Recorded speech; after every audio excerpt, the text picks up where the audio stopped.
Hello, welcome. I hope your coffee is warm. Today we are looking at a deck that I actually made before.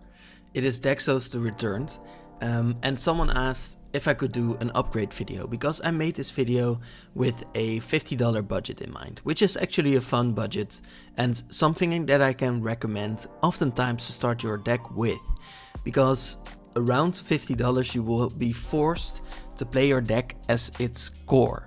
And playing against other $50 decks, that's just a way to find out if the deck concept is fun to you.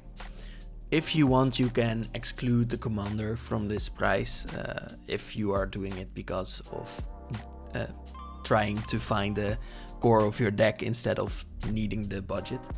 But we are looking at some upgrades today, and the upgrades, I think when you are upgrading any deck that you have built for a $50 budget before, you should come from a place where the first deck was all about the core concept. In this case we have Daxos the Returned, and the core concept is to play a bunch of enchantments, get experience counters with Daxos, and then pay 3 mana for a spirit enchantment creature token that has power and toughness equal to the amount of experience tokens you have.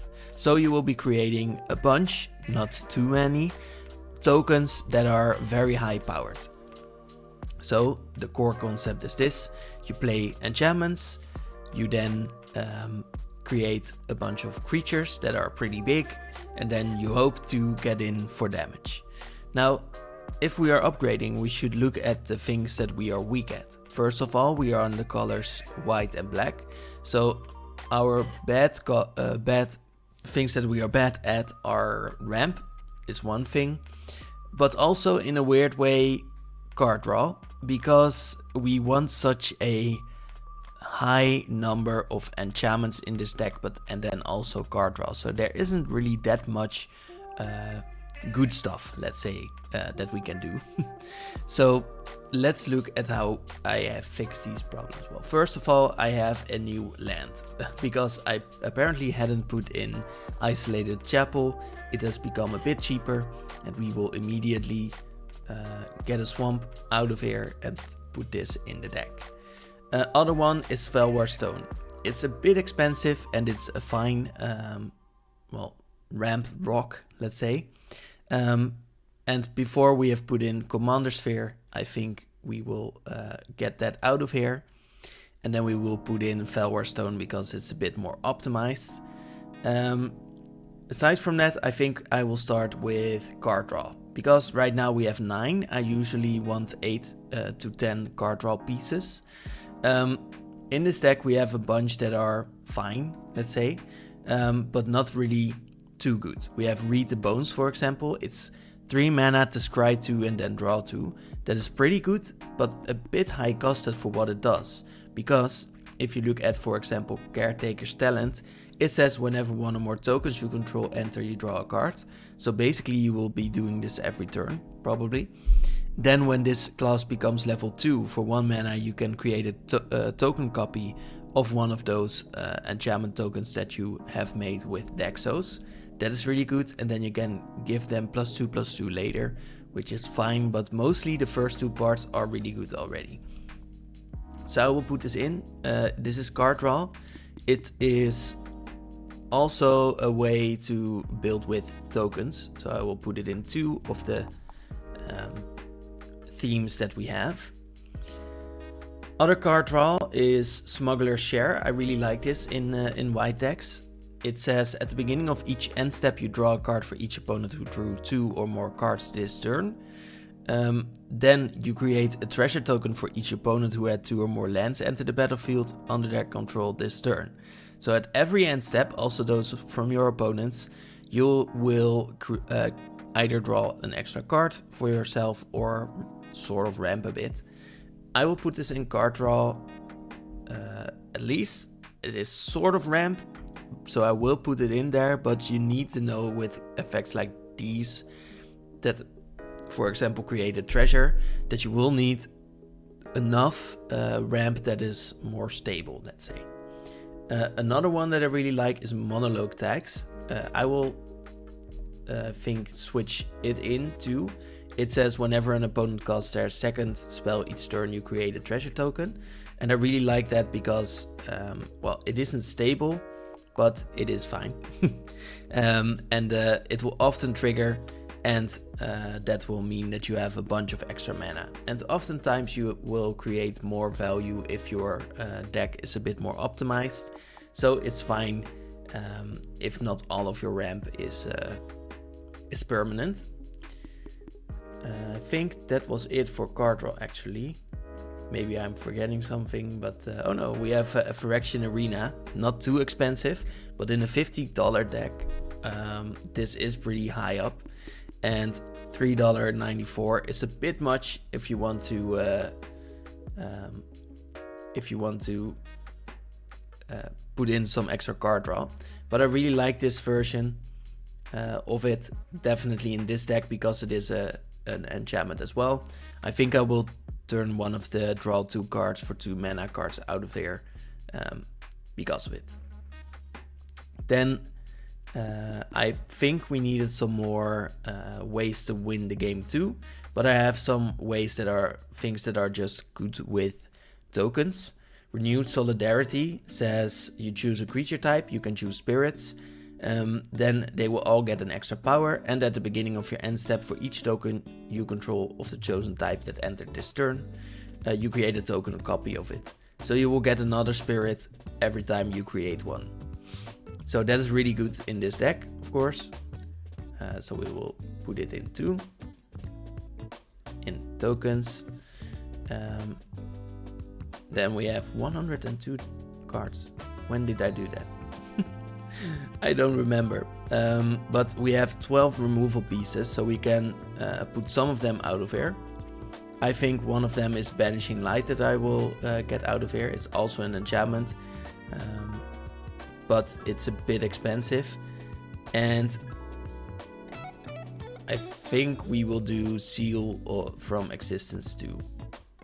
Yes, because it's kind of the same thing. Then I have some things that should protect you. There are not enough ways to protect ourselves because we can create a bunch of spirits to protect us, but we need our commander and all of that stuff for our plan. So we need a bit of controlling protection. I think most of it is very expensive, but this can be the start of a new theme. Authority of the Consuls. So we'll put it into protection. Why? Because it's an enchantment for 1 mana. That is of course very good because we need a bunch of cheap enchantments to play with Daxos. But then also creatures your opponents control enter tapped, which can be very good to slow your opponents down. I have Undo Spiritmancer, which is also a way to double your tokens. So multiple doublers on top of each other often make for a way better deck. So I will put this also in, not in the sideboard, we don't have that really, in tokens. Yes. Like I said, we needed more ways to finish the game. So I will sort of make a new category for sideboard again, but then for finishers too. I think Hallowed Fountain is a great one because it gives your creatures flying and vigilance. Now we have a bunch more that I put into tokens before, but I think should be finishers more than anything. So Archon of Sun's Grace is one that I think should go into finishers in a way. Not really because it immediately finishes the game, but more because it creates flyers, and that is one way. Sigil of the Empty Throne is sort of the same because it creates 4/4s. It is a bit of anti-synergy in many ways, but I think at this point of the deck it should be a finisher. Soaring Lightbringer is also a finisher because it gives our tokens flying. So that is one other way to dodge our opponents.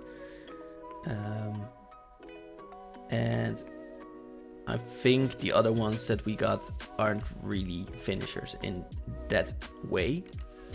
Gift of Immortality is a way to protect our commander. It's a bit weird because it's a different kind of protection. But I think we should create a new category for this, which is more like commander protection. But we might need that once we are playing with other people that have more removal.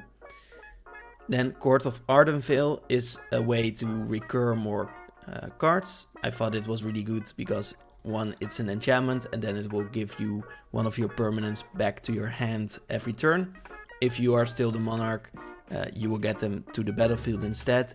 I just like the fact that it also has monarch, because that's just a fun mechanic to have in many games that aren't too competitive. So we will put it in recursion 2. I have named the previous recursion protection, I see. So I will put the usual things into the commander protection set as well. So I think it was just Kaya's Ghost Form, maybe. That is really... Oh no, we have Life's Bounty too. It should just be protection, honestly. But okay, we'll fix this later in post. And Swiftfoot Boots, of course. Same thing. Commander protection. So we have that here. It's not too full. Knight's Whisper we wanted to put away. Then we have the maybe board. Or the maybe board.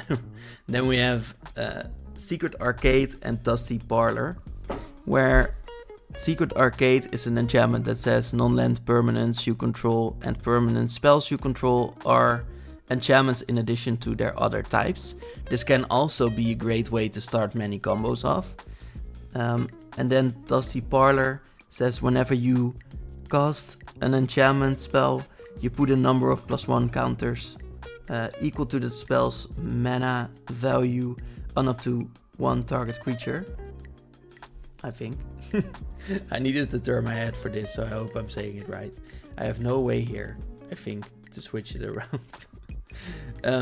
But I chose it mostly for the Dusty Parlor because we have many ways to strengthen our creatures. And this is just a very good way of doing that. And I think this is a good card to get into this deck because it will be good for combos later.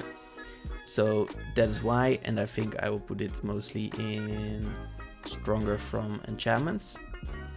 So let's get it in there. Stronger from Enchantments. So that was all that I wanted to add. I am still 6 cards up, so we need to look at that.